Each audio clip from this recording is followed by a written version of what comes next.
Assalamualaikum warahmatullahi wabarakatuh. We are from Group 2 will provide an explanation after describing English consonant. We have four members consisting of me, Chevira Oktaviana, Tantia Purwanti, Siti Nurohmah, and Chevira Prakasiwi. When we learn English, it will not be separated from the name phonetic symbol.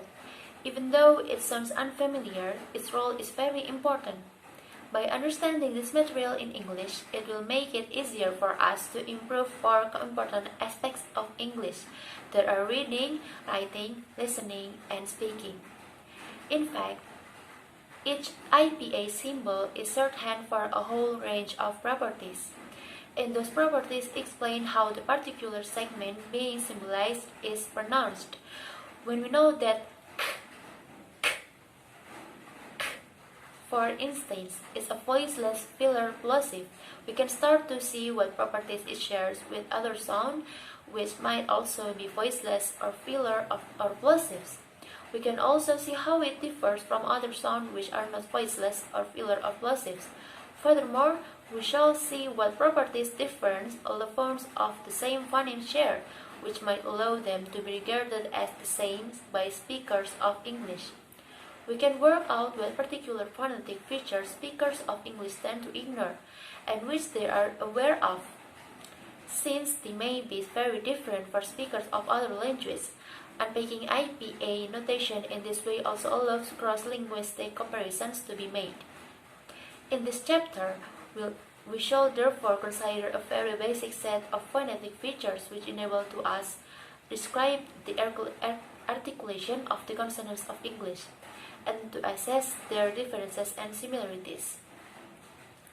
For consonants, we need to know 6 things to arrive at a classification. In the rest of these chapters, we shall consider these 6 sets of property in turn and assess which English phonemes fit into each category.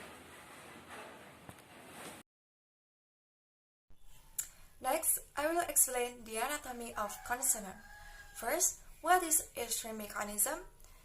Airstream mechanism is the method by which airflow is created in the vocal tract.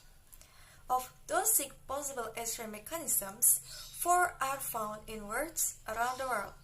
The first one is pulmonic aggressive, where the air is pushed out of the lungs by the rib and diaphragm. The second one is pulmonic ingressive. The air flows into your mouth while producing a sound. The third is glottalic airstream, start by movement of the larynx that can be felt at Adam's apple protruding slightly about halfway up to the throat. It can be aggressive or ingressive. The fourth is velaric ingressive, where the air is in the mouth is air fired by downward movement of the tongue. The second one is voice and voiceless. In producing consonant, some consonants make vibration at Adam's apple or voice box or larynx, and some consonants do not. Those consonants which make vibration called voice, and those which not make vibration called as voiceless.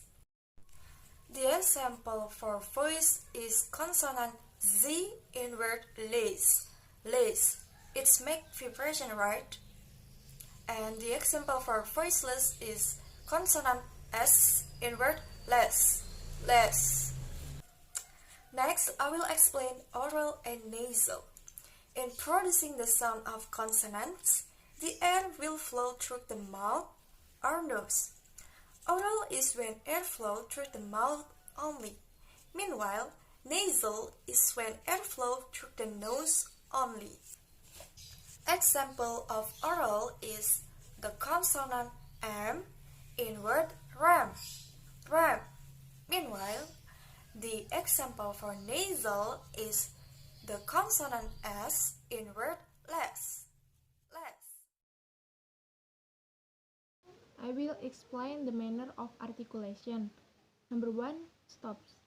A consonant which is produced by building up the air, which is then released when it moves from the stop to the following vowel.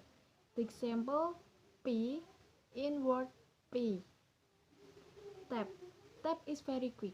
ballistic movement where the active articulator strikes a glancing blow against the passive one.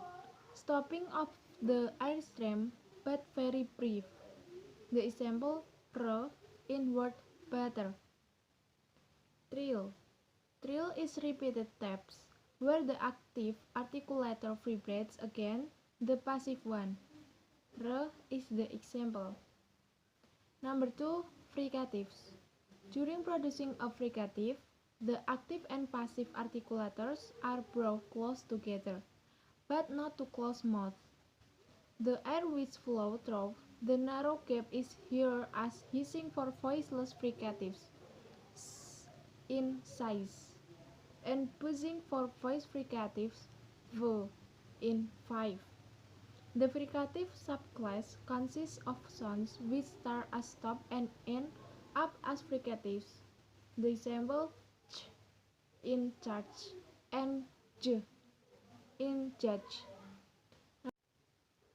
Number 3. Approximants.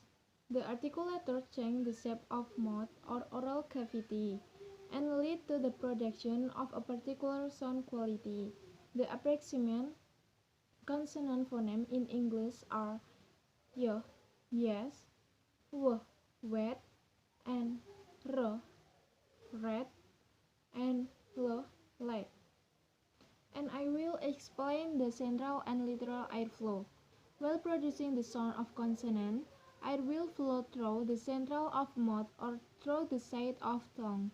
Central airflow is when air flows through the central of mouth only. Most English consonants are central airflow. One of them is r. Meanwhile, lateral airflow is when air flows through the side of tongue only. In English, clear and dark allophones of L are the only lateral airflow.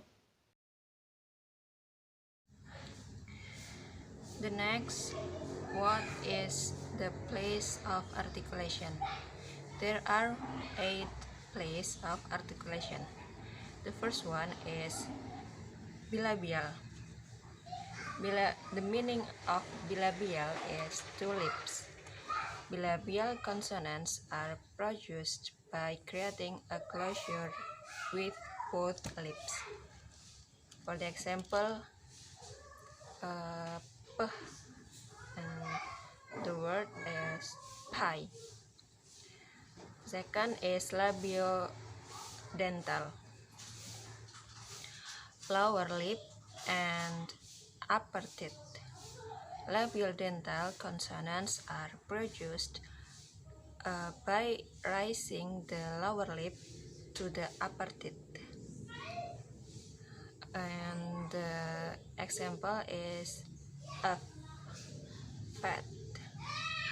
The third is dental. Tongue between the teeth or just behind the upper teeth. The fourth is alveolar tongue tip. Alveolar tongue tip at the alveolar ridge behind the top teeth. For the example, thigh. The fifth is postalveolar. Tongue moves to tip back behind the alveolar ridge, which then moving farther back again. For the example, sheep. The sixth is palatal. The front of body of tongue rise to the palatal region or the turned area at the roof of your mouth. For example, yes. 7 is velar. The active articulator is the back of the tongue, and the passive one is velum or soft palate. For example, coat. And the last, glottal, produced by obstructing airflow in the vocal tract. For example, hi. So guys, that's the explanation we can provide about describing English consonant.